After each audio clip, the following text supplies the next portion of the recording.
Welcome back, America. Congressman Mike Gallagher is from Wisconsin, and I'm going to blame the state of Wisconsin for the fact that the National Defense Authorization Act has not yet come through conference and been passed because he's on the Armed Services Committee. Now, he's not a ranking member of even a subcommittee because the Republicans don't run the House, so it's not really fair to blame him, but I like to blame him anyway because he's a Packers fan. Congressman Gallagher, where is our NDAA? Well, it's passed the House. It passed the House last week. So the next step is for, we just got the Senate text because the Senate has a closed committee process. So the next step is for them to pass it, for us to conference it, and then I would expect it to come to the floor after the August recess sometime. So, obviously the process doesn't move as fast as we'd like, but it is far better than the appropriations process, which oftentimes moves not at all, and we're left with a continuing resolution. And that's what worries me about this. I think we could find ourselves in a situation where, we don't pass the defense appropriations bill. We're in some sort of continuing resolution world, and that's obviously very bad for the military. They can't invest in new programs. When you factor in inflation, it's a particularly big cut to the military. So I've long thought that the disconnect between the authorization process and the appropriations process makes no sense and should be addressed potentially with a combination of the committees. But we are where we are, so the House has done its work. We need the Senate to do theirs, and then hopefully we will have a productive conference, and the Senate won't screw up some of our good work. Now, Congressman, I want to get down to the level where a Steelers fan is going to understand this. And they're enraged over the changing the Heinz Field to something I can't remember name, but maybe they'll listen to this. The defense authorization, I try and describe to them, is the policy that will govern the Department of Defense. Whether or not your policy choices, right down to the level of what ships get built at what time and what are we going to pay the troops, that depends on the appropriators doing their job. Now, if Ken Calvert was in charge of the Appropriations Committee, it would get done. It would have been done a long time ago, and it would match up pretty closely. They would combine their expertise with you. But as it is, you have to kind of wing and a prayer, right? You've got to pass a policy guideline. And some of it will take effect because it will be the law, and it will be policy that's not budget driven. The rest of it has to wait for the appropriators. Have I fairly described it? That is a very good description. Put even more simply, the Authorization Act tells you what you can do and authorizes various programs, and then the appropriations bill, provides money to do the things that have been authorized.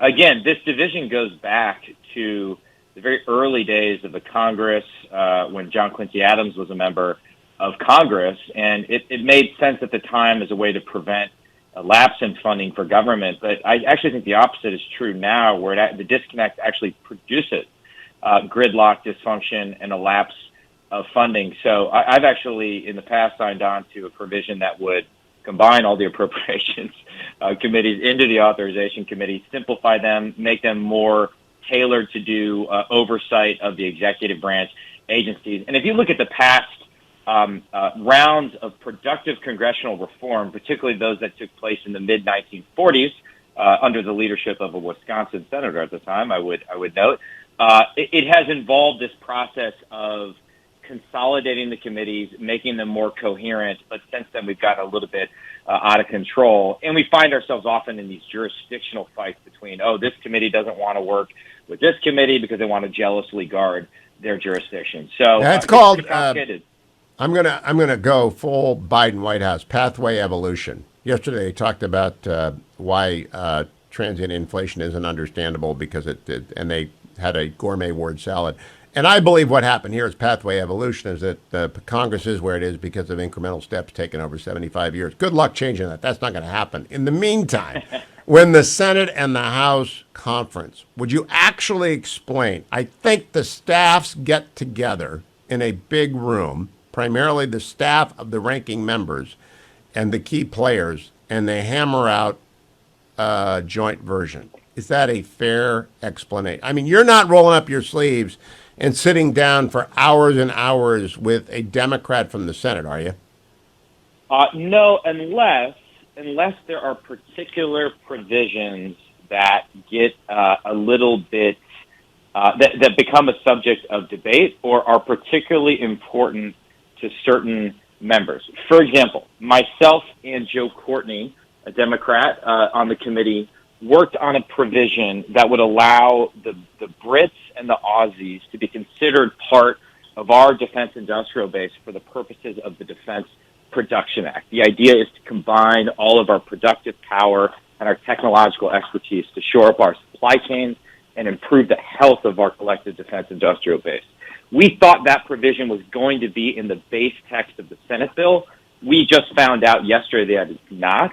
So we're going to be working to ensure that it is, because we think it's particularly important. And if our staffs can't reach an agreement on that provision, we aren't simply going to accept the Senate saying no. Then we will personally engage, as we are doing proactively with key members, to ensure that we can get to a good outcome on that. So there are instances in which the members get engaged. Now, I want to talk about fleet structure. I've got a buddy who's a retired Marine, two-star, who tells me that the littoral combat ship is worse than an embarrassment. You can lose them all and not in any way lower our military efficacy. I point out that they provide opportunities for people to be captains and commanders, and that at least it's a training ship, right? I know it's a complete waste of military money, but it's out there. And I don't know the answer because I am a civilian and I don't do what you do and get into this. But there are differences of opinions about what to do with the LCS and how many submarines to build and all that kind of stuff. Does the NDAA decide that, or do the appropriators decide fleet structure in the end? Well, the NDAA has authorized a certain number of ships, and indeed said to the Navy, you cannot retire this number of LCS, but you still need money to operate these ships, and so the appropriators need to fund a certain amount for the Navy in order for us to authorize these ships.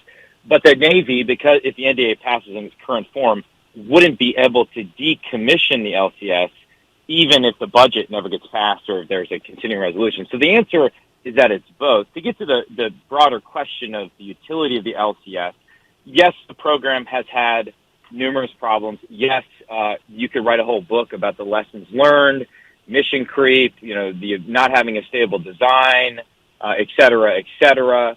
However, we've spent a lot of money on these ships. People in the fleet are using them and finding them to be useful. They've been deployed to places like Singapore to great effect. If you can figure out how to put a naval strike missile on the LCS, suddenly it becomes a pretty lethal asset. Oh, yeah. If you can get the hypersonics, I was about to go to hypersonics because Raytheon successfully tested the second test in a month and Lockheed got 1 out of 2. We're going to have a naval counterpart to that fairly soon. If you can reverse engineer more cheaply the structure of the ship to carry hypersonics, all of a sudden they're worth something, aren't they? They're definitely worth something. And my view is this, Hugh. I believe we are in the window of maximum danger. I believe the odds of a confrontation over Taiwan are going up every single day. I think they increase dramatically come January 2024 when we have an election in Taiwan, and then we enter a presidential election cycle when we will be distracted. We are going to go to war with the Navy we have today. And so we just can't afford to be shedding fleet structure right now. And the Navy's plan, such as it exists, would take us down to our lowest number, would just really bottom out the fleet at the worst possible moment. Oh, I agree with that. 2027, precisely when the Chinese have set their goal for being most ready to take Taiwan. How granular? In the window that we have, it's called the Gallagher window, and we're running out of time. In the Gallagher window, can you get down to the level of directing the Navy to make port calls in Taiwan? Because one very useful purpose for the LCS is to send it to Taiwan and park it there, so that the Chinese know they're going to have to hit some American ships if they go for Taiwan. That's Hugh Hewitt, amateur idiot, when it comes to grand global strategy. But can you get down to that level? It's actually a process question in the NDAA, directing port calls. It would be unusual for the NDAA to start dictating where exactly ships are going, but you could express the sense of Congress that we should increase, for example, FONOPs in and around the first island chain, as well as port calls with our allies and partners. Certainly that would be appropriate. More than anything else, however, we need to do better oversight of the Department of the Navy, as well as the Department of Defense in general, to ensure they are actually investing and building conventional hard power in the Indo-Pacific. And honestly, Hugh, for all this talk about we need to turn Taiwan into a porcupine and better arm Taiwan and force them to invest in asymmetric capability, we're nowhere near where we need to be. Hey, look, Congressman, I just laid out the tripwire. We've got American troops in Poland and Estonia, and because if Russia invades, they're going to kill Americans, and we're going to be in. If we want a tripwire, we put American ships in Taiwan harbors. I don't know that we do that. I don't know if the Navy likes the idea, but that's the reality. If you put American ships in Taiwan harbors, you have a tripwire. Is there any chance of that happening? Well, certainly. There's public reports out there that there are American troops that have been on Taiwan, and I think I've had a NDA provision that would increase the number of National Guard rotations and a partnership between National Guard units and Taiwan. I do think we need more American presence both on Taiwan and throughout the first island chain, particularly in the southern Japanese islands, the Ryukyus, and the northern Philippine islands. That's what we need to do in order to deter a PLA invasion. It's deterrence by denial. But right now, we're just not moving aggressively enough. So the Congress can actually tell the president, if he signs it, that he has to do that. I mean, you can enforce a tripwire. Is the NDAA going to do that? Because if you're serious about it, why not spell it out and make the Navy do it? I'm sure the executive branch would have a different view of their authority versus ours, but as an Article I Republican, my view is that we can get pretty darn prescriptive in terms of telling the Department of Defense what they should do. You can rename their bases. You can rename bases. You have to authorize whatever. He's the commander-in-chief of the assets you give him, but if he ignores it, and he signed it, that's really something. But it's not in the bill right now, right? National Guard nothing that prescriptive. Nothing that prescriptive is in the bill right now. Congressman, I'll tell you, you guys, if you want something, you got to spell it out. You want something. That's why we need a Republican majority. We need a Republican. Yes, we do. If you want something, you have to use big block capital letters for Joe Biden so he can read it on the teleprompter. Congressman Mike Gallagher, always a pleasure. Rep Gallagher on Twitter. Rep Gallagher on Twitter.